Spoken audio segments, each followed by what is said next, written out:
Sir आप वो वाले टॉपिक्स करवाएंगे जैसे कि जो मल्टीप्लाई इफेक्ट है। वही तो कह रहा हूँ, यूनिट 3 उसी पे तो मैं टाइम लगाना चाह रहा हूँ।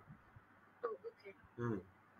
वैसे उसका सेक्शन ए में ही करना है बस, और एमसीक्यू के लिए मेनली हमने उसका लॉन्ग क्वेश्चन नहीं करना। राइट जी, सो आप लोगों के बैच तक उसकी कोई टेंशन नहीं है। So let's go to unit 4, money banking and interest rate determination. Unit 4 macro का पहले वाले में ही है। यस, अगर मल्टीप्लायर पे आए तो नहीं करना चाहिए। नहीं करना चाहिए बेटे। उसमें there too many angles of questions. अब आपको स्ट्रेट फॉरवर्ड अगर consumer behaviour, efficiency, labour market, growth and development, money banking वगैरह से मिल रहे हैं, अनएम्प्लॉयमेंट वगैरह आसान चैप्टर से मिल रहे हैं, तो वाई टेक अ रिस्क? ठीक है ना।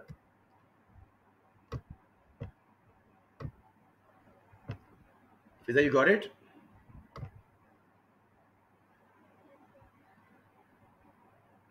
ओके जी, तो we are moving to unit number 4, money banking and interest determination. Start इसका थोड़ा सा हमें ज़रा टीडियस सा करना पड़ता है। वो जो क्रेडिट मल्टीप्लायर सिस्टम ऐसे कभी नहीं आया, लेकिन आ सकता है, तो लेट्स डू इट। और सेक्शन ए में भी आ सकता है, एमसीक्यू तो लाजमी आता है। मनी की डेफिनेशन से स्टार्ट करते हैं जी। It is anything generally acceptable as a medium of exchange या means of payment. Money economics में नोट्स एंड कॉइन्स भी हैं, but largely it's in form of bank deposits. Concept of liquidity क्या कहता है?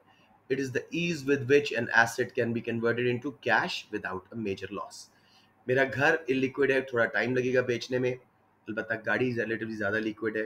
Cash, notes and coins, treasury bills बहुत liquid होते हैं, फॉरेन कैश में कन्वर्ट हो जाते हैं, फॉरेन यूज किए जा सकते हैं। लिक्विड एसेट्स इकोनॉमिक्स के मुताबिक are cash, treasury bills. These are government saving certificates issued for 90 days at discount rate. MCQ आए तो ट्रेजरी बिल्स को लिक्विड में नहीं मानना। मैं खुद बता रहा हूँ लिक्विड एसेट है, लेकिन एमसीक्यू की हद तक it's not extremely liquid. Okay. Illiquid assets हैं जी bonds. These are long term saving certificate. Saving certificate means आपने एक सर्टिफिकेट लिया, उस पर आपको इंटरेस्ट मिल रहा है सेविंग पे। Issued by government at a discount rate, यानी फेस वैल्यू से थोड़ा सस्ता गवर्नमेंट बेचती है। 1 साल से ऊपर ऊपर इसकी मुदत होती है, कम अज कम 20-20 साल, 30-30 साल के भी होते हैं। जैसे पाकिस्तान का नया पाकिस्तान सर्टिफिकेट लॉन्च किया था इमरान खान ने, नेशनल सेविंग सर्टिफिकेट है। बाहर इंग्लैंड का बहुत मशहूर है, गिल्ट एज सिक्योरिटीज, 25 ईयर्स उसका पीरियड है। तो कॉन्सेप्ट हमने क्या लिए अभी तक जी? Money, anything generally acceptable as a medium of exchange. Liquidity है the ease with which an asset can be converted into cash without a major loss. फिर उसके बाद बेटे लिक्विड एसेट्स में cash and treasury bills. MCQs में treasury bills को नहीं liquid asset में डालना। इलिक्विड एसेट बॉन्ड्स हैं जो साल से ऊपर की मुद्दत के लिए इशू होते हैं, कम अज कम। सेविंग सर्टिफिकेट्स हैं दोनों। ट्रेजरी बिल्स 90 डेज, जल्दी कैश हो जाते हैं, और वो साल का कम अज कम होता है।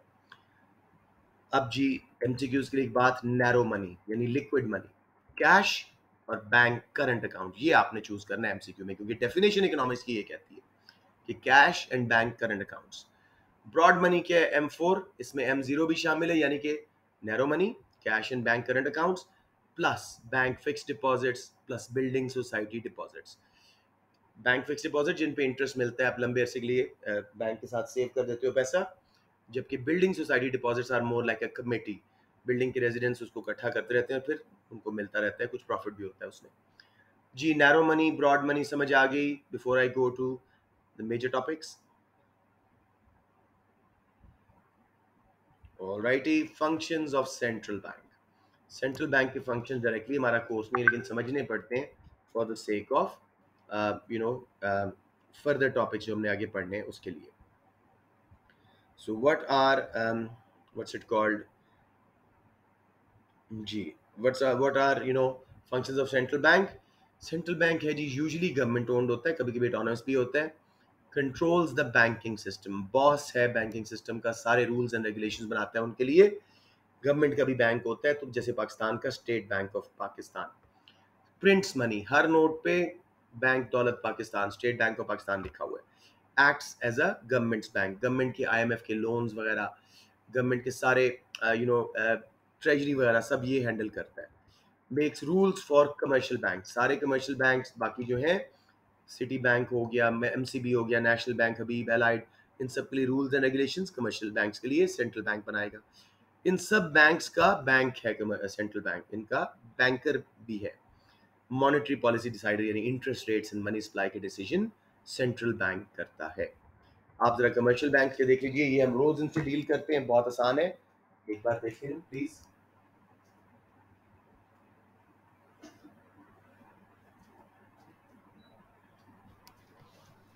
राइट जी, अब हम इनका सिंपल फंक्शन हुए, डिपॉजिट लेते हैं हमसे, उनसे फर्दर लेंड करते हैं, एक्सटेंड करते हैं लोन्स, कमर्शियल और individual loans.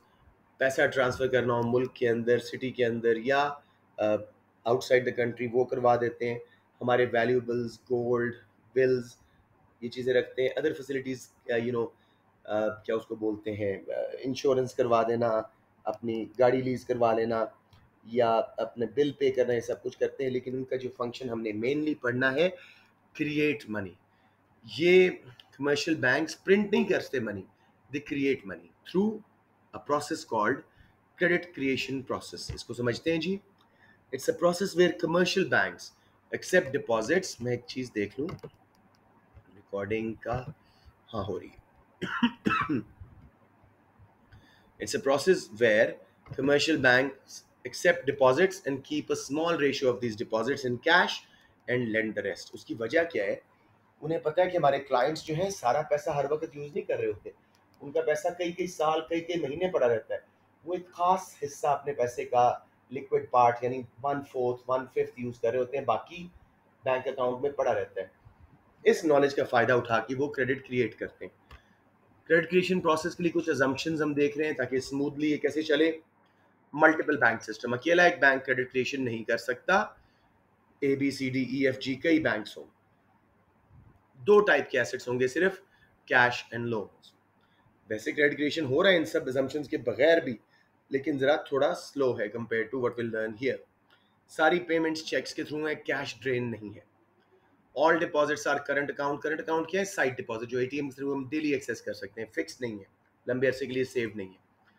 Banks keep no excess reserves, यानी कोई एक्स्ट्रा कैश नहीं रखते अपने पास, other than the liquidity, daily base की ट्रांजैक्शन में जितना उनको चाहिए सिर्फ उतना रखते हैं। ये 6 assumption समझ आ गई बच्चों, before we go to how they create credit.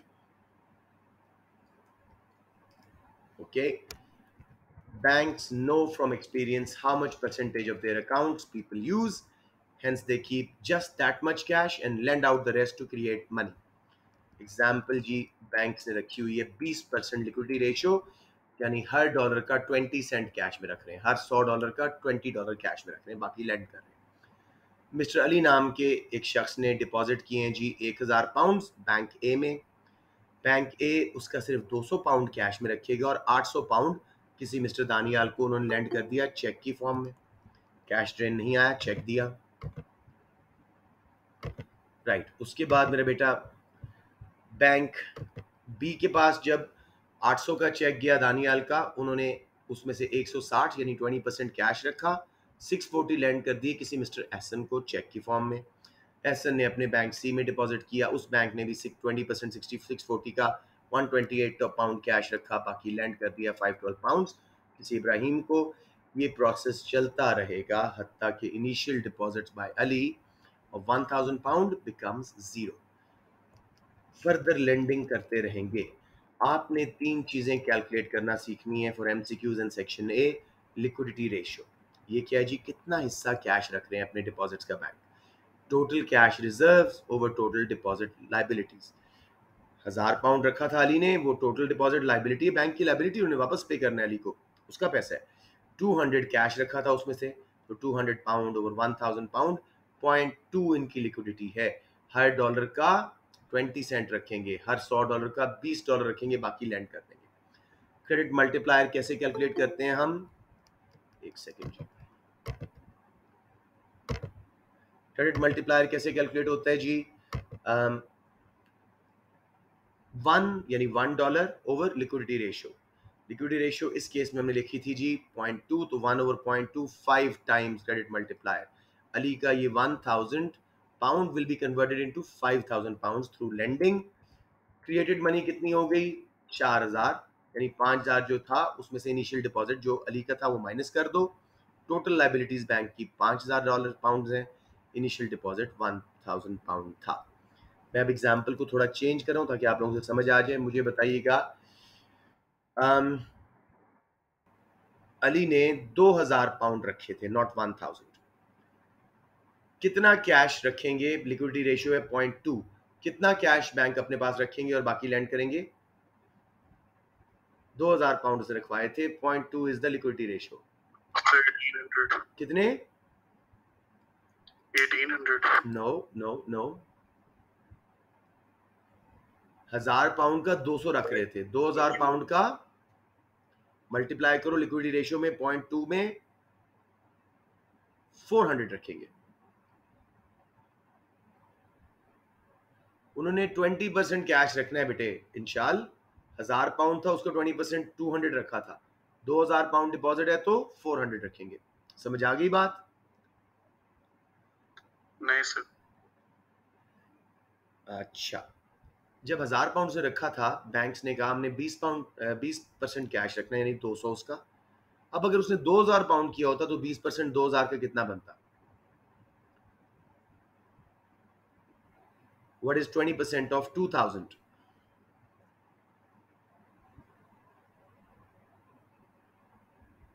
400। ये मैं कह रहा हूं, समझ आ गई? जो अमाउंट है 1000 था, उसको 0.2 मल्टीप्लाई किया, 200 कैश रखा। 5000 का डिपॉजिट होता, 2.2 मल्टीप्लाई करते 1000 रखते कैश अपने पास, बाकी 4000 लैंड कर देते। फॉलो कर रहे हैं? यस। मल्टीप्लायर कैसे कैलकुलेट करते हैं? 1 ओवर लिक्विडिटी रेशियो। मेमूना, यहाँ पे मैंने लिक्विडिटी रेशियो रखी है 0.2। अगर बैंक 50% कैश रखता है, 0.5 लिक्विडिटी रखता है हर डॉलर की, तो कितने टाइम्स लेंडिंग होगी? क्रेडिट मल्टीप्लायर बताओ मुझे।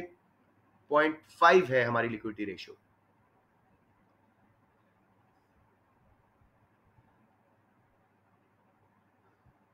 Sir 2 times. 2 टाइम्स, शाबाश। तो वो जो 1000 पाउंड डिपॉजिट होगा वो कितने में कन्वर्ट होगा अब, जब 2 टाइम्स मल्टीप्लायर है सिर्फ? उससे तो वो 2000 में हो जाएगा। 2000 में हो जाएगा। तो क्रिएटेड मनी 1000, यानी total money created minus initial deposit. Liquidity हमारी आ गई जी 0.5, और टोटल लाइबिलिटी बैंक की अब 2000 हो जाएंगी, इनिशियल डिपॉजिट 1000 ही था। समझ आ गया? इस तरह की फिगर वो चेंज करे तो आप कैलकुलेट कर लीजिएगा। किसी को प्रॉब्लम हो रही हो तो दोबारा बता दो। ओके जी, सॉरी रिपीट कर दूं? कौन है? नबीहा? नो, फिजा। फिजा, आपने शुरू से क्लास ली है ना? ये जी बीच? सर। अच्छा ठीक है। ये सारा समझ आया था कि 1000 पाउंड अली ने रखा, वो फर्दर 20% कैश रख के लैंड करते गए, हर नेक्स्ट बंदे का 20% रख के लैंड करते गए। ठीक है। उस वक्त लिक्विडिटी थी बेटे बेटा 20%, यानी 0.2। अब बैंक ज्यादा लिक्विडिटी रख रहा है, 0.5, 50% रख रहा है। तो 1000 का 0.5 इज, रखेंगे कैश में 500 over 1000, 0.5 liquidity. 1 over liquidity ratio, credit multiplier will be 1/0.5, सिर्फ 2 times. 1000 will be converted instead of 5000 to just 2000. Created money is just 1000. Bank की लाइबिलिटी 2000 है, initial deposit and the created money. अब समझ आ गया Fiza? Thank you. Okay, let's move on जी। ये process पे ऐसे नहीं आएगा इंशाल्लाह, डोंट यू वरी। एमसीक्यू का है मेनली, और कभी कभी सेक्शन ए में इसका हिंट आता है, बिल्कुल हिंट थोड़ा सा। लिमिटेशंस क्या है जी इस प्रोसेस की? बैंक्स डिफरेंट लिक्विडिटी रेशियो रखते हैं। ठीक है। मसलन जैसे कुछ कैश ड्रेन पीरियड्स होते हैं, जैसे हमारे मुल्कों में ईद, अब ईद आने वाली है, सब शॉपिंग करेंगे, तो बैंक्स को एटीएम भर के रखने हैं, कैश ज़्यादा रखना है, लिक्विडिटी रेशियो ज़्यादा रखनी पड़ेगी, तो क्रेडिट मल्टीप्लायर कम हो जाएगा। Number 2, insufficient demand for credit, loans की डिमांड ही बहुत कम है, तो बैंक्स कैसे लेंड करें, कैसे मल्टीप्लाई करें? कैश ड्रेन सोसाइटी है, जैसे हम लोग हैं, हम कैश रखना पसंद करते हैं, तो बैंक्स को लिक्विडिटी ज़्यादा रखनी पड़ती है। इस केस में इतना स्पीड से हमारा मल्टीप्लायर जितना स्मूथली हमने एग्जाम्पल में देखा था नहीं होगा। Everyone totally with me on this ji?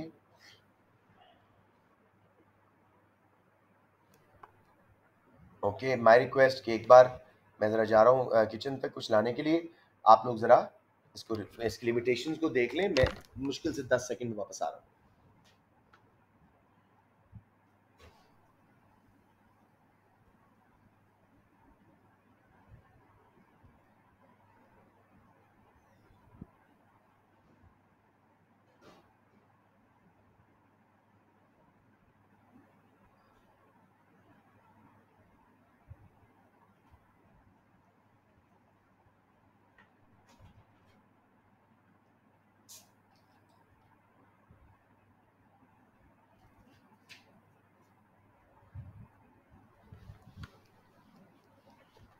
Right जी। Topic 2, interest rate determination, important topic है इस चैप्टर का।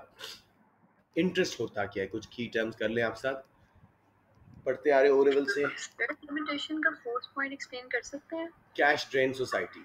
आप कौन है बच्चे? मेरी मेरीन पाकिस्तानी हम लोग ना कैश रखना पसंद करते हैं, क्योंकि हमें पता है अगर हमने फ्रूट चाट खानी है या कोई जूस पीना है किसी कॉर्नर खोखे से, वो क्रेडिट कार्ड नहीं लेगा, वो डेबिट कार्ड नहीं लेगा, तो हमें कैश रखना पड़ता है। फॉलो कर रहे हो? तो ऐसी सोसाइटीज में लिक्विडिटी बैंक्स को ज्यादा रखनी पड़ती है। ट्रेडिशनल सोसाइटीज हैं हम लोग ना, वेस्ट में हम लोग एक डेबिट कार्ड एक क्रेडिट कार्ड लेके पूरा शहर घूम लेते थे विदाउट वरी, हर जगह एक्सेप्ट होता था। यहाँ पे ऐसा नहीं होता, तो कैश रखना पड़ता है। ठीक है? Yes sir. या इंटरेस्ट रेट डिटर्मिनेशन। इंटरेस्ट क्या है जी? Cost of borrowing, return on saving. Base interest rate, ये समझिएगा, this is the rate from which all other interest rates are derived. LIBOR, London interbank rate, KIBOR, Karachi interbank rate. इसमें एक अपर और एक lower limit होती है। जैसे पाकिस्तान ने, ये पुराने फिगर्स हैं, 9% लोअर लिमिट थी और 16% हायर लिमिट थी। बैंक्स इसके बीच में इंटरेस्ट सेट कर सकते हैं अपने डिफरेंट क्लाइंट्स पे। मेरे को बहुत अच्छा क्लाइंट है 9% पे लोन दे देंगे, कोई रिस्की क्लाइंट है स्टूडेंट वगैरह है तो 16% चार्ज कर लेंगे। तो ये है जी बेस इंटरेस्ट रेट जो सेंट्रल बैंक सेट करता है। Nominal interest rate, nominal means money figures, face values. It is the interest rate at current year's rate, यानी not adjusted for inflation. Real interest rate, it is the base year rate and has been adjusted for inflation. Simple सा formula है real interest rate का। nominal interest rate में से निकाल दो महंगाई का रेट।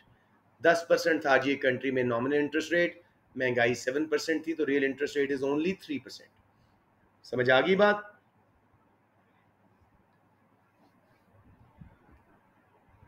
ये चैप्टर मेनली आपका लिक्विडिटी प्रेफरेंस थ्योरी के गिर्द घूमेगा और मेनली अगली जो डिमांड साइड फॉर मनी है उस पर आना है। अभी सप्लाई साइड को बस समझना है for various reasons, but not exactly for the long ऐसे क्वेश्चंस।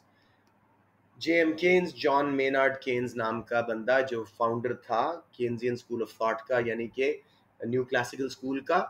फिस्कल पॉलिसी इसने बनाई थी, गवर्नमेंट इंटरवेंशन में बिलीव करता था, इंग्लैंड से बिलोंग करता था। इसके कहने के मुताबिक इंटरेस्ट रेट कैसे सेट होता है? Bye interaction of demand for and supply of money. अब यहाँ से मेरी रिक्वेस्ट है कि मनी को एक प्रोडक्ट समझिएगा, जैसे एक्सचेंज रेट को समझते हैं, जैसे लेबर मार्केट में लेबर को समझते हैं, तो इधर भी आपने एक्सचेंज रेट को, सॉरी अपना मनी को एक प्रोडक्ट समझना है, और हर प्रोडक्ट की तरह इसकी प्राइस डिमांड एंड सप्लाई के थ्रू सेट होगी। तो केन्स के मुताबिक मनी सप्लाई कौन डिटरमिन करता है जी? Central bank. और परफेक्टली इनइलास्टिक होता है money supply curve, interest rate change का उस पर कोई असर नहीं होता। वाई एक्सिस पे देखो इंटरेस्ट रेट लेबल है, ये डिमांड सप्लाई वाले कर्व्स हैं बेटे, सिर्फ शक्ल जरा परेशान ना होना उस पर। Interest rate is price of money, X axis पे quantity of money. Money supply curve पहला हमारा था MS0, पहला हमारा मनी सप्लाई कर्व था MS0। अगर गवर्नमेंट मनी सप्लाई बढ़ाती है तो राइट पे शिफ्ट हो जाएगा, MS1 पे, कम करती है तो लेफ्ट पे शिफ्ट हो जाएगा। Each case interest rate change होने से मनी सप्लाई पे फर्क नहीं पड़ता केन्स की अजम्पशन के मुताबिक। कोई कंफ्यूजन यहाँ पे? सीधा straight money supply curve, inelastic वाला। कैसे मनी सप्लाई गवर्नमेंट चेंज करती है? डिटर्मिनेंट्स ऑफ मनी सप्लाई पहला वाला सेक्शन ए में बहुत आता है, स्पेशली जो मैंने बहुत बोल्ड करके लिखा हुआ है, क्वांटिटेटिव ईजिंग, इसको समझिएगा। Open market operations, government open market में पब्लिक सेक्टर, जनरल पब्लिक से प्राइवेट सेक्टर में अपने बॉन्ड्स बेचते या खरीदते रहते, इसको बोलते हैं ओपन मार्केट ऑपरेशंस। जब गवर्नमेंट चाहे मनी सप्लाई बढ़ाना तो अपने बॉन्ड्स रिडीम करवाते हैं, हमसे वापस खरीद लेते हैं। उसका तरीका क्या होता है? इंटरेस्ट रेट कम करते हैं हम लोग, बेचना शुरू कर देते हैं। तो बॉन्ड्स गवर्नमेंट ने हमसे वापस खरीदे, अब पैसा गवर्नमेंट के अकाउंट से निकल के हमारे कमर्शियल बैंक्स में आ गया, इसको बोलते हैं क्वांटिटेटिव ईजिंग। कमर्शियल बैंक्स उस पैसे को लेंड करेंगे मल्टीप्लायर इफेक्ट के साथ और मनी सप्लाई बढ़ जाएगी। जब चाहे मनी सप्लाई कम करना, गवर्नमेंट हमें बॉन्ड्स बेचना शुरू कर देगी अच्छा इंटरेस्ट करके, हम लोग बॉन्ड्स खरीदेंगे, पैसा हमारे कमर्शियल बैंक से निकल के गवर्नमेंट के बैंक में गया, हमारे कमर्शियल बैंक्स में बॉन्ड्स आ गए जो इलिक्विड है, उसकी बेस पे बैंक्स लैंड नहीं करेंगे, मनी सप्लाई गिर जाएगी। ये सबको क्लियर होना चाहिए ओपन मार्केट ऑपरेशंस। मुझे बताएं किसी को प्रॉब्लम आ रहा हो?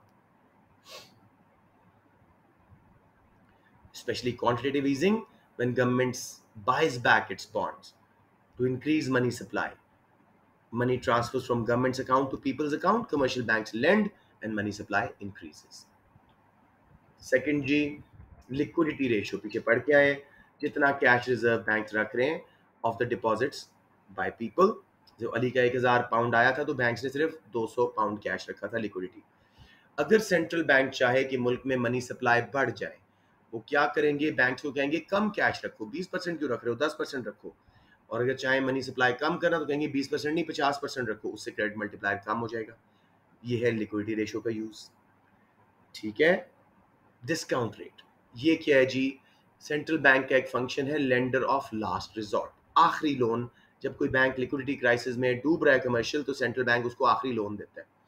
अगर सेंट्रल बैंक इस लोन के ऊपर जो इंटरेस्ट रेट है उसको बोलते हैं डिस्काउंट रेट, उस इंटरेस्ट रेट को कम कर दें तो बैंक्स विदाउट एनी क्राइसिस भी वो लोन ले लेके फर्दर लेंड करके मनी सप्लाई बढ़ा देंगे।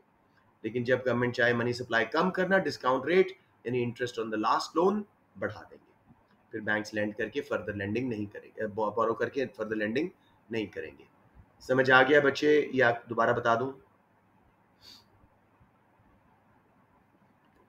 ओके। नंबर 4 इज जी स्पेशल, थोड़ा टीडीएस है टॉपिक, मैं मानता हूँ। स्पेशल डिपॉजिट्स, सेंट्रल बैंक का राइट है being the boss of the commercial banks कि वो उनको कहे कि मुझे इतना इतना कैश एक खास अकाउंट में जमा करा दो। अब जब वो पैसा सेंट्रल बैंक के पास आ गया, अगर वो चाहे मनी सप्लाई कम करना, इन अकाउंट्स को फ्रीज कर देते हैं, banks can not take that money back. और जब चाहे मनी सप्लाई बढ़ाना, इन अकाउंट्स को रिलीज कर देते हैं, फिर बैंक्स लेंड करना शुरू कर देते हैं, मनी सप्लाई बढ़ जाती है। ये हैं जी स्पेशल डिपॉजिट्स। मैं आप लोगों से एक एक करके पूछता हूँ। Qualitative measures, qualitative measures means direct order. Central bank directly order कर रहा है कमर्शियल बैंक्स को, लूज लेंडिंग पॉलिसी करो, एक तस्वीर लो, तीन शनाख्ती कार्ड की कॉपीज लो, और सॉरी एक शनाख्ती कार्ड की कॉपी और 3 तस्वीरें लो और लेंड कर दो, बाइक दे दो, गाड़ी दे दो। आसान lending policy. Tight lending policy में कहेंगे तस्वीरें भी लो, शनाख्ती कार्ड भी लो, पिछले 5 साल का इनकी क्रेडिट हिस्ट्री देखो, कोई डिफॉल्ट तो नहीं है, कोई किस्त तो नहीं पे की, कोई क्रिमिनल एक्टिविटी में तो इन्वॉल्व नहीं है, यानी लोन देना मुश्किल कर रहे हैं, उससे मनी सप्लाई कम हो जाएगी। लास्ट इज जी डेफिसिट फाइनेंसिंग बाय गवर्नमेंट, यानी expansionary fiscal policy.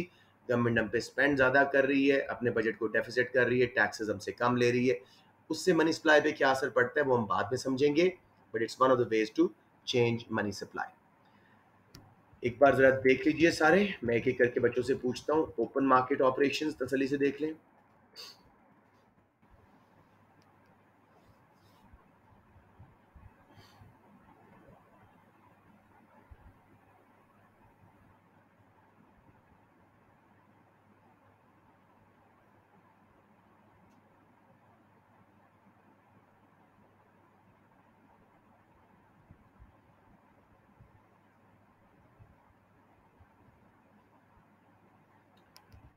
Liquidity ratio देख लें, डिस्काउंट रेट देख लें।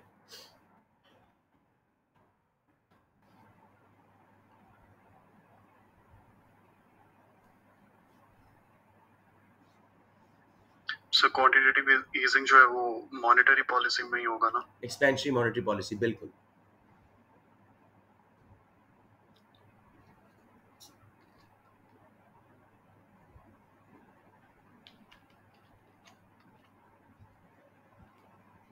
ये सारी मॉनेटरी पॉलिसी अगर गौर से देखो तो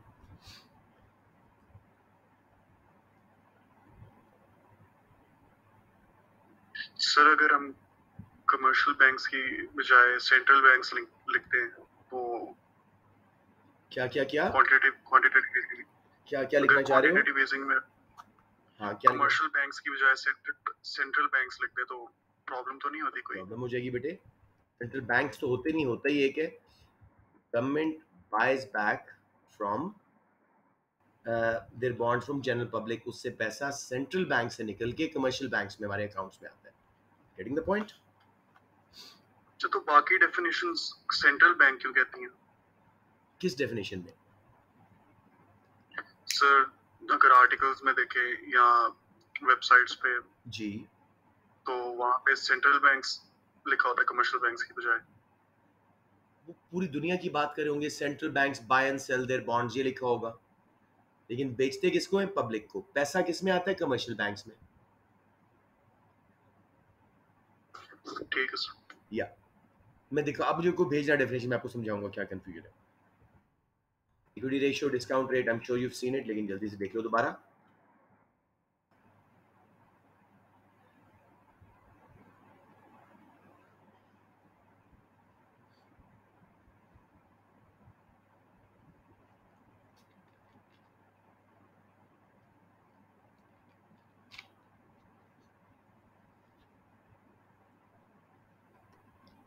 अब जी स्पेशल डिपॉजिट्स देख लें, क्वालिटेटिव मेजर्स देख लें।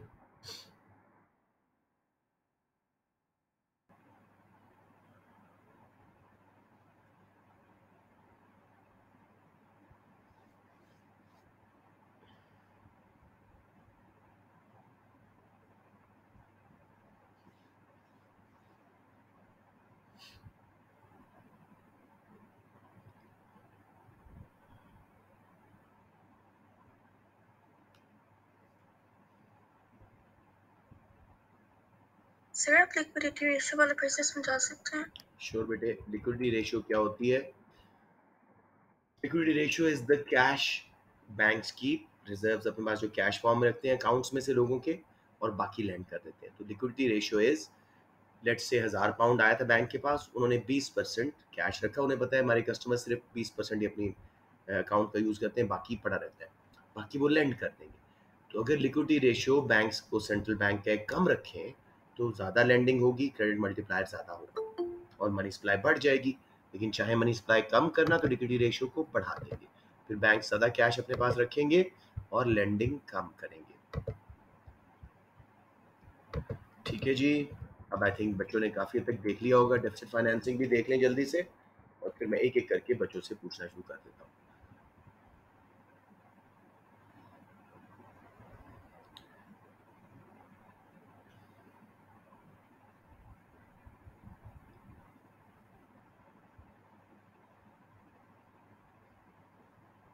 आई गेस काफ़ी टाइम हो गया, लेट्स सी नाउ।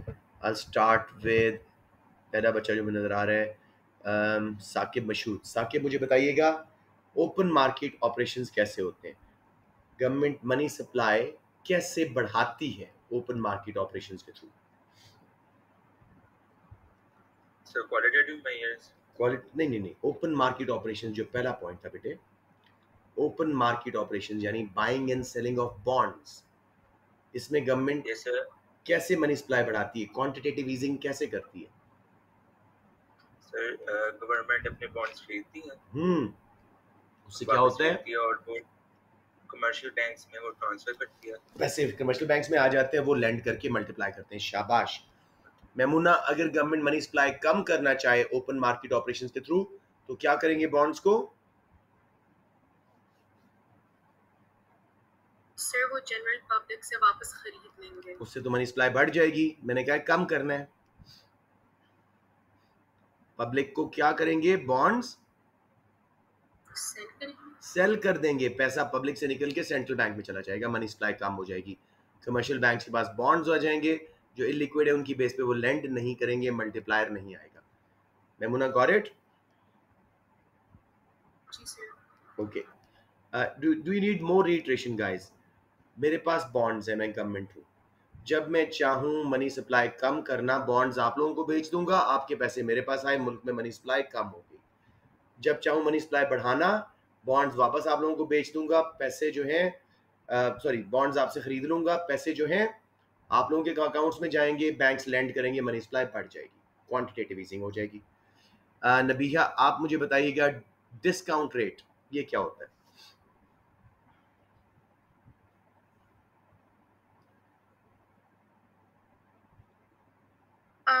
जब सर सेंट्रल बैंक लैंड करते हैं कमर्शियल बैंक्स को एज अ लास्ट रिजॉर्ट। शाबाश। उस पे जो इंटरेस्ट होता है या उस पे जो इंटरेस्ट होता है उसको बोलते हैं डिस्काउंट रेट। तो अगर मनी सप्लाई बढ़ाना चाहें तो डिस्काउंट रेट को क्या कर देंगे?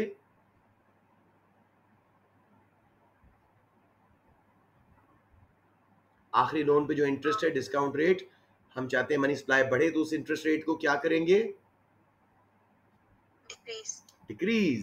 बैंक्स लोन लेके फर्दर लेंडिंग कर देंगे। Good work.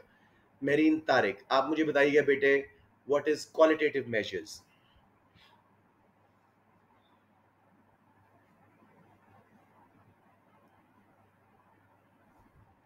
So when central bank orders the commercial banks to adopt some tight or loose lending policies, जब मनी सप्लाई जब बढ़ानी है ease लूज लेंडिंग पॉलिसी, और जब कम करनी है और टाइट जब लेंडिंग। increase करनी है तो टाइट lending policy। शाबाश, good girl.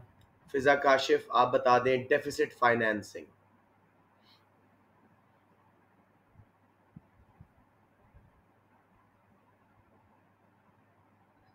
When government spends more than taxes. Taxes, शाबाश। एक्सपेंशनरी फिस्कल पॉलिसी, उससे मनी सप्लाई बढ़ेगी या नहीं, हम बाद में डिस्कस करते हैं। रिदा यजदानी, आप बता दो आखिरी वाला, स्पेशल डिपॉजिट्स, ये क्या होता है बेटे?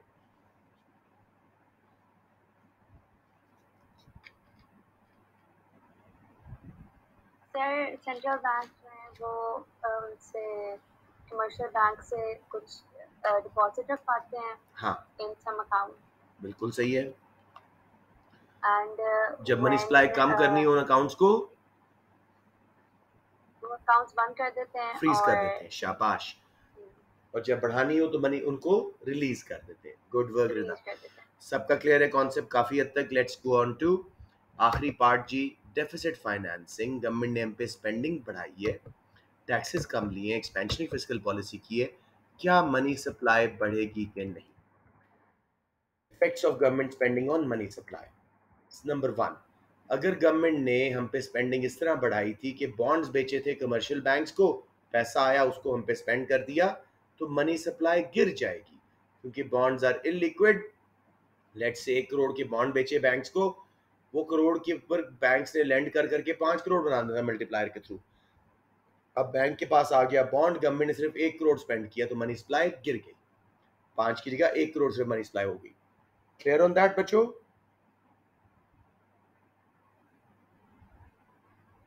ओके। फिर सेकंड जी, गवर्नमेंट मनी सप्लाई पे स्पेंडिंग कैसे बढ़ा रही है? सॉरी, ट्रेजरी बिल्स बेच के, जो कि लिक्विड होते हैं। कमर्शियल बैंक्स को ट्रेजरी बिल्स बेचे, इस बेस पे मनी सप्लाई बढ़ेगी। एक तो गवर्नमेंट ने खुद स्पेंडिंग बढ़ाई थी, सेकंड ट्रेजरी बिल्स आए कमर्शियल बैंक्स के पास, वो लिक्विड है, उनकी बेस पे कमर्शियल बैंक्स लेंड कर करके मल्टीप्लाई करेंगे, मनी सप्लाई बढ़ जाएगी। बॉन्ड्स के केस में मनी सप्लाई गिरेगी, ट्रेजरी बिल्स बेच के अगर पैसा लिया था कमर्शियल बैंक से तो मनी सप्लाई बढ़ेगी। थर्ड जी, if government increases spending by taking loans from central bank, money supply बढ़ेगी, आउटसाइड सोर्स से आया, इकोनॉमी में एकदम से पैसा इंजेक्ट किया सेंट्रल बैंक ने, मनी सप्लाई बढ़ेगी। नंबर 4 जी, government increases spending by taking loans from general public, हमसे लोन लिया कैसे? बॉन्ड्स बेच के, मनी सप्लाई अनचेंज्ड, हमारी एक जेब से पैसा निकाला दूसरी में डाल दिया, यानी हमें 1 करोड़ के बॉन्ड बेचे, वो 1 करोड़ निकला हमारी अकाउंट से, और गवर्नमेंट ने वही करोड़ वापस हम पे स्पेंड कर दिया, money supply will be unchanged. Number 5, if government increases spending by privatisation, अपने बिजनेस प्राइवेट सेक्टर को बेच के, फिर भी मनी सप्लाई नहीं चेंज होगी, बिकॉज गवर्नमेंट ने पैसा कहाँ से लिया था? प्राइवेट सेक्टर से, फिर वापस स्पेंड कहाँ किया? प्राइवेट सेक्टर पे। अगेन एक हमारी जेब से पैसा निकाला दूसरी में डाल दिया, money supply will be unchanged. I would like you to go through it by yourself, ताकि हम क्लास का टाइम ज़ाया ना करें, मैंने 22 मिनट्स में ख़त्म करना है। This is the topic I was waiting for. तो क्वेश्चन कॉमन इसमें आते रहते हैं बच्चे, थोड़ी सी वेरिएशन देता है, कोशिश करना अच्छी हैंडल करना। वो मैं पास पेपर्स में आपको करवाऊंगा ज़्यादा, जो वेरिएशंस हैं, अभी मैं बेसिक 2 क्वेश्चन करा रहा हूँ। और अक्सर ये question why people demand money जोड़ देते हैं किसी इंपॉर्टेंट टॉपिक के साथ, जीडीपी के साथ, या इकोनॉमिक ग्रोथ के साथ, या समटाइम्स इवन अनएम्प्लॉयमेंट के साथ। तो ये आपका बहुत स्ट्रॉन्ग होना चाहिए। It's one of the 8 questions of macro. तो let's start ji.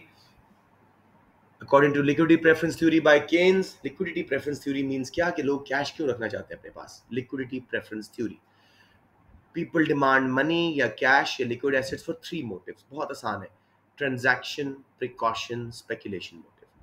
Transaction motive के लिए हम क्यों कैश अपने पास रखते हैं liquid assets? क्योंकि हमें रोज कोई ना कोई परचेज करनी है, पेट्रोल डलवाना है, ग्रोसरीज खरीदनी है, बिल्स देने हैं, फर्म्स को भी डेली एक्सपेंसेस हैं, अपने रनिंग एक्सपेंडिचर्स, वेजेस देनी है, बिल्स, रॉ मटेरियल खरीदने हैं, गवर्नमेंट को भी लिक्विड मनी चाहिए अपने ऑफिस की सप्लाई रॉ मटेरियल वगैरह को मैनेज करने के लिए।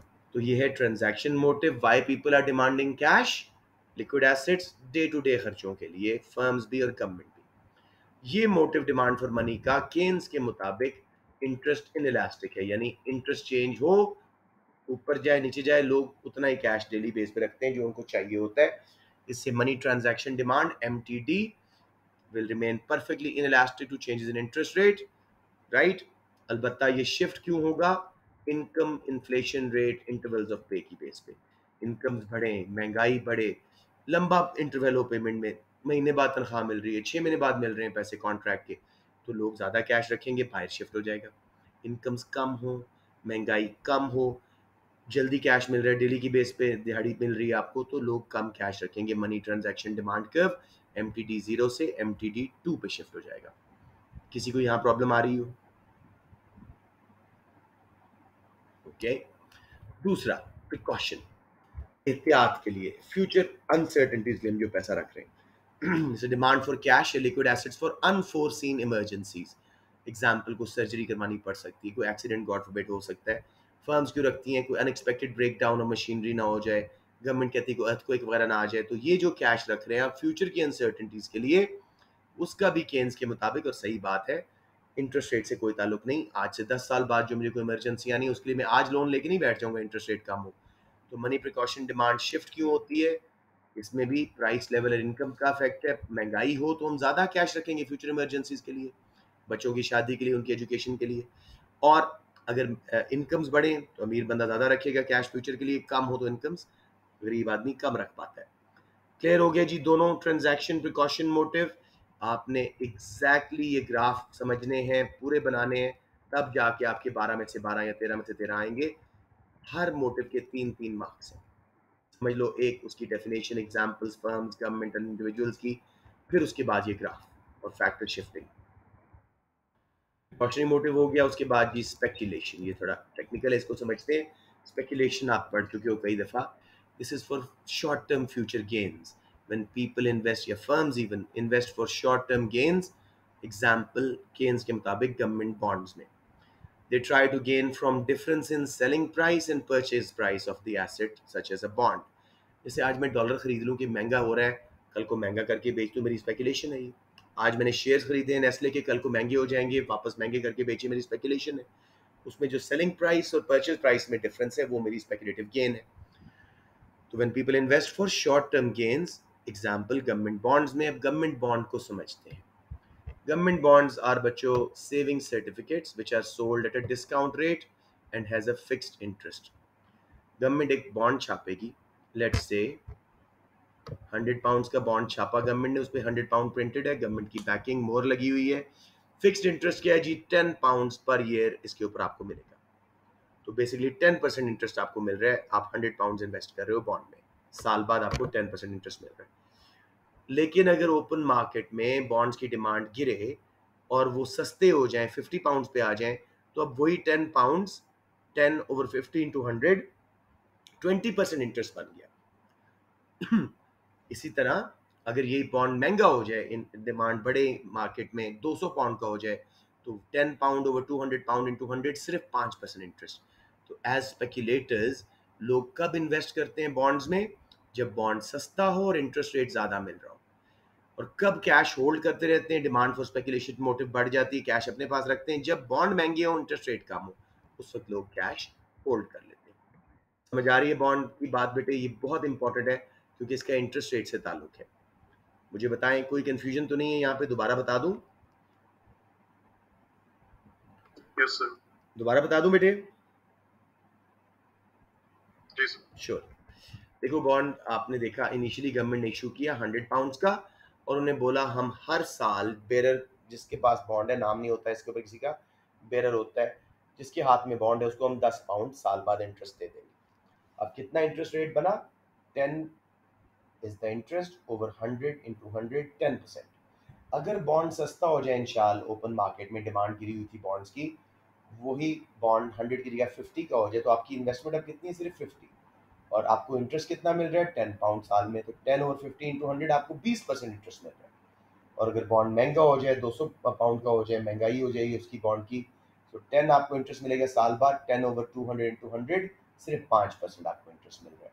तो एज अ स्पेक्युलेटर इंशाल्लाह आप कब इन्वेस्ट करना चाहोगे? जब बॉन्ड की प्राइस 200 पाउंड है और इंटरेस्ट सिर्फ 5% है, या जब बॉन्ड की प्राइस सिर्फ 50 पाउंड और इंटरेस्ट रेट 20% मिल रहा है? कब आप इन्वेस्ट करोगे बॉन्ड में? आई एम आस्किंग यू बेटे, when will you invest as a speculator? जब बॉन्ड सस्ता है और इंटरेस्ट रेट ज्यादा है, या जब बॉन्ड महंगा है और इंटरेस्ट रेट कम?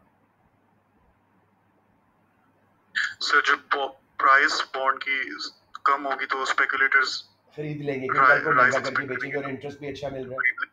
गुड। तो कैश की डिमांड कब बढ़ेगी? जब बॉन्ड्स महंगे हैं और इंटरेस्ट रेट कम है, लोग कैश होल्ड करते रहेंगे। ठीक है, अब एक टर्म समझ लो, एक्टिव बैलेंसेस, आइडल बैलेंसेस।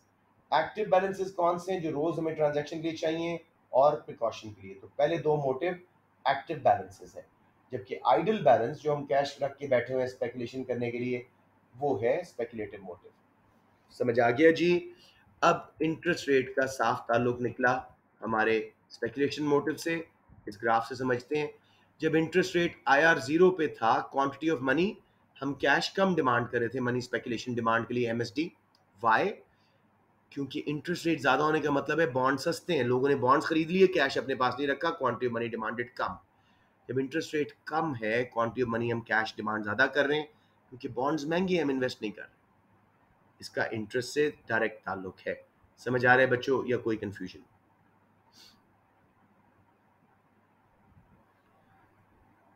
फिर स्पेकुलेटिव मोटिव, क्योंकि इंटरेस्ट इलास्टिक है, जब इसमें दूसरे motives transaction and precaution add करते हैं, तो total demand curve for money, liquidity preference curve, MST यानी money speculation demand plus MTD यानी money transaction demand plus money precaution demand, मिल मिला के पूरा कर्व ही इलास्टिक शेप में आता है। तो पूरा डिमांड कर्व ऑफ मनी अब इंटरेस्ट के ऊपर रिस्पॉन्ड करता है, क्योंकि उसका एक बड़ा हिस्सा स्पेकुलेशन, इंटरेस्ट, इलास्टिक था।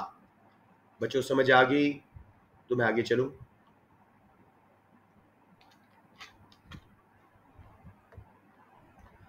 इंटरेस्ट रेट कैसे डिटरमिन होता है, ये आपका मेन क्वेश्चन आता है। According to liquidity preference theory, interest rate is determined through demand for and supply of money. Money को दोबारा प्रोडक्ट समझिए, money supply perfectly inelastic government set करती है। Demand curve for money, liquidity preference curve, speculation, precaution और transaction के motive से मिलके बनता है। इक्विलिब्रियम था E0 पे, इंटरेस्ट रेट IR 0 और quantity of money was Q। किसी वजह से इंटरेस्ट रेट ऊपर सेट हो IR 1 पे, अब नोट करो IR 1 पे demand for money A point पे, लोग कम लिक्विडिटी डिमांड कर रहे हैं, और मनी सप्लाई B पॉइंट पे, money supply is more than liquidity preference, surplus liquid assets है। अब इंटरेस्ट रेट ज़्यादा है, मींस बॉन्ड सस्ते हैं, लोग बॉन्ड्स खरीदना शुरू कर देंगे।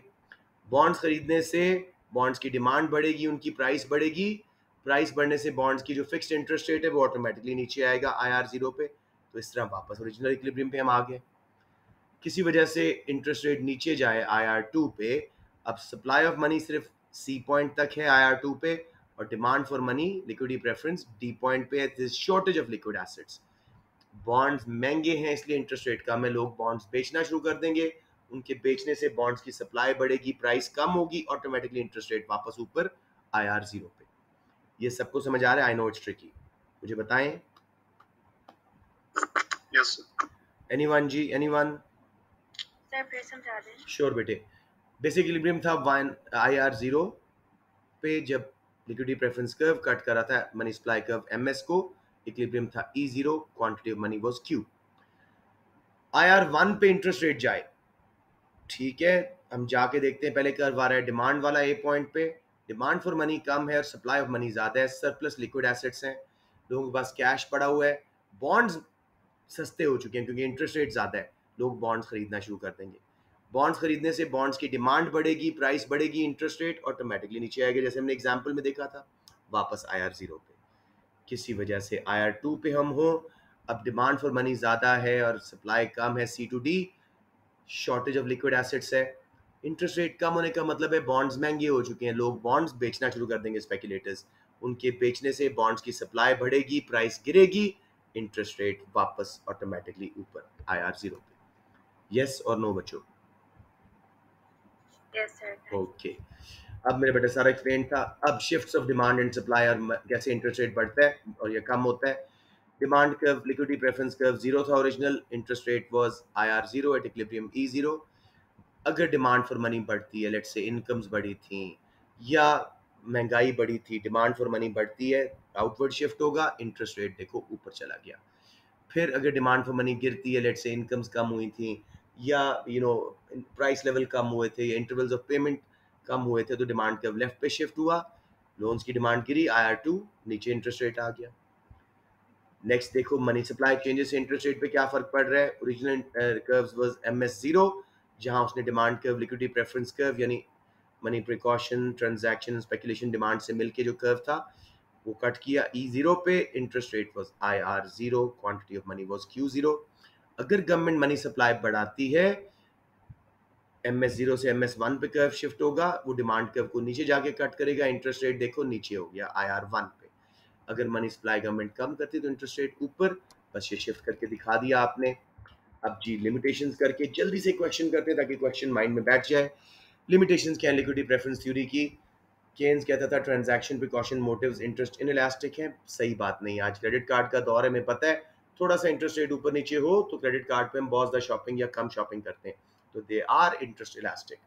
नंबर टू, द नोशन के people will only invest in bonds, ये बात भी गलत है। लोग स्टॉक्स में, प्रॉपर्टी में, दुनिया की हर चीज़ में स्पेकुलेट करते हैं। Number three, money supply short run में इनइलास्टिक होती है, गवर्नमेंट सेट करती है, लेकिन लॉन्ग रन में इसमें भी इंटरेस्ट रेट के साथ चेंज आना शुरू हो जाता है। आखिरी चीज, केन्स ने खुद एक वीकनेस समझी थी अपनी थ्योरी की, लिक्विडिटी ट्रैप। ये इतना आसान है लेकिन बच्चे हमेशा इसका MCQ गलत कर देते हैं, प्लीज इसको समझ लें। I have taught it many times in all classes, specially my school classes, तो प्लीज इसको समझ लो। लिक्विडिटी ट्रैप क्या है? केन्स कहता था कि मनी सप्लाई चेंज शायद इंटरेस्ट रेट पे इफेक्ट ना करे अगर लिक्विडिटी ट्रैप एग्जिस्ट करता है। What is liquidity trap? लोग कैश होल्ड करके बैठे हुए हैं। क्यों? बॉन्ड्स बहुत महंगे और इंटरेस्ट रेट बहुत कम है, वो इन्वेस्ट नहीं कर रहे, अपना कैश स्पेकुलेटिव मोटिव वाला होल्ड करके बैठे हुए हैं। इसलिए demand curve for money, liquidity preference curve ऊपर से तो नॉर्मल आ रहा था, नीचे परफेक्टली इलास्टिक हो गया, क्योंकि लोग अब मनी सप्लाई बढ़े या कम हो बॉन्ड्स में इन्वेस्ट नहीं कर रहे, इंटरेस्ट रेट चेंज नहीं हो रहा। तो इस केस में केन्स के मुताबिक money supply change will not affect interest rate because of liquidity trap. लोग बॉन्ड्स बहुत महंगे हैं और इंटरेस्ट रेट बहुत कम है, उनमें इन्वेस्ट नहीं कर रहे, कैश को होल्ड करके बैठे हैं, इसलिए डिमांड कर्व नीचे से परफेक्टली इलास्टिक हो गया। यस बच्चों बताएं। अब ये क्वेश्चन देख लो, 13 मार्क का क्वेश्चन, दो क्वेश्चन आपको यहाँ बता रहा हूँ, दोनों का same answer. Explain why people demand money according to liquidity preference theory and if credit cards become popular how it will affect demand for money. दूसरा क्वेश्चन जी, explain how interest rates are determined through liquidity preference theory of Keynes. पहले मैं करवा रहा हूँ ये वाला question, demand for money वाला, कि क्यों पीपल मनी डिमांड करते हैं। 9 मार्क्स हैं, transaction precaution speculation motive 3 marks. फिर उसके बाद जी 3 मार्क्स क्रेडिट कार्ड की पॉपुलैरिटी का डिमांड फॉर मनी पे क्या इफेक्ट आता है। Let's go very quickly all the way back. ये आ गया जी, तो आप बताएंगे सबसे पहले people demand money, why people demand money लिखा हुआ ना, according to liquidity preference theory by Keynes people demand money या कैश या लिक्विड एसेट्स फॉर 3 मोटिव। रट लें इसको, प्रिकॉशन ट्रांजैक्शन स्पेकुलेशन। फिर ट्रांजैक्शन मोटिव को पूरा बता दो, इंटरेस्ट इनइलास्टिक ग्राफ बना दो, शिफ्टिंग फैक्टर्स बता दो। बार रिवाइज करने की जरूरत तो नहीं है ना, सबको समझ आ रही है बात? Okay yes. प्रिकॉशनरी मोटिव बताओ, इमरजेंसीज के लिए रखते हैं फर्म्स भी, लोग भी, गवर्नमेंट भी, ये भी परफेक्टली इनइलास्टिक है इंटरेस्ट रेट चेंजेस पे। लेकिन चेंज क्यों होगा, शिफ्ट क्यों होगा? जब इनकम या प्राइस लेवल चेंज हो। स्पेकुलेटिव मोटिव अब बताइएगा कि ये शॉर्ट टर्म गेन के लिए लोग गवर्नमेंट के बॉन्ड्स में इन्वेस्ट कर रहे हैं, trying to make some profit from selling price and buying price of bonds के डिफरेंस से। फिर थोड़ा सा आपको बताना पड़ेगा कि इसका फेस वैल्यू जो है, लेट्स से 100 पाउंड है, एग्जांपल यही रट लेना। फिक्स्ड इंटरेस्ट 10 पाउंड है, अगर बॉन्ड महंगा होता है तो इंटरेस्ट रेट गिर जाता है, बॉन्ड सस्ता होता है तो इंटरेस्ट रेट बढ़ जाता है। तो लोग कब इन्वेस्ट करते हैं बॉन्ड्स में? जब इंटरेस्ट रेट ज़्यादा हो और बॉन्ड सस्ता हो। और कब इन्वेस्ट नहीं करते? जब इंटरेस्ट रेट कम हो और बॉन्ड महंगा हो। लिक्विडिटी ट्रैप इसका इंटरेस्ट से ताल्लुक है, क्योंकि जब इंटरेस्ट ज़्यादा हो मींस बॉन्ड सस्ता है, लोग कैश अपने पास नहीं रख रहे, इन्वेस्ट कर दिया। जब इंटरेस्ट कम है, लोग कैश अपने पास रख के बैठ गए क्योंकि बॉन्ड महंगा है, इन्वेस्ट नहीं कर रहे। तो MSD इंटरेस्ट इलास्टिक है। जब इसको बाकी प्रिकॉशन एंड ट्रांजैक्शन से मिलाया जाता है तो total demand curve for money interest elastic हो गया। ये आपके 9 मार्क्स आ गए। फिर आपने बताना है जी credit cards popularity means people do not need to hold cash for daily based transaction, hence demand for transaction motive of money falls. People will use credit card if they become popular and accepted everywhere.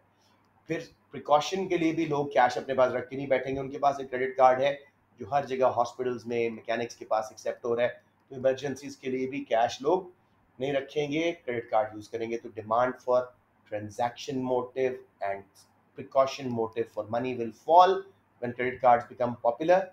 However अब हमारे पास ज़्यादा पैसा बच जाएगा to invest for speculative motive, तो उसके लिए हमारी डिमांड फॉर मनी बढ़ेगी। ये है क्रेडिट कार्ड्स के पॉपुलर होने का effect 3 motives of demand for money पे। समझ आ गया मेरा बेटा? कोई मसला? वो पूछता है इंटरेस्ट रेट कैसे डिटरमिन होता है, थोड़ा सा पीछे जाते, ठीक है? ये डिमांड कर्व है मनी का, थोड़ा सा बताओ सप्लाई कर्व कैसे होता है, सिर्फ बेसिक कैसे करना है। According to Keynes, interest is determined by interaction of demand and supply for money. Keynes said that money supply is determined by central bank and is perfectly inelastic to changes in interest rate, although it shifts when government uses open market operations. सिर्फ नाम लिखने, such as quantitative easing, liquidity ratio, discount rate, etc. बस money supply खत्म करो, फिर दोबारा सारा कुछ स्किप करके demand for money again 3 marks के लिए ये बताओ। तीनों मोटिव्स बताने के बाद इंटरेस्ट रेट कैसे डिटरमिन होता है जी, इस तरह, जहाँ demand for money liquidity preference curve cut करता है मनी सप्लाई कर्व को, ऑटोमेटिकली वापस इक्विलिब्रियम में आता है अगर ऊपर नीचे इंटरेस्ट रेट हो, और फिर इसकी शिफ्ट्स करके बता दो। 2 लिमिटेशंस बता दीजिएगा कि जी थ्योरी में वीकनेस है, लिक्विडिटी ट्रैप आ सकता है, ऐसी सिचुएशन जब बॉन्ड बहुत महंगे और प्राइसेस उनकी ज़्यादा है और इंटरेस्ट रेट कम है तो लोग कैश होल्ड करके रखते हैं। Money supply changes does not affect interest. ये कहना कि ट्रांजैक्शन प्रिकॉशन मोटिव पे इंटरेस्ट का कोई असर नहीं, गलत है, सिर्फ बॉन्ड्स में लोग इन्वेस्ट नहीं करते। ये 2-3 लिमिटेशन बता के 13 मार्क्स आपके complete. Are you all clear और have I rushed you a little? मुझे बताएं।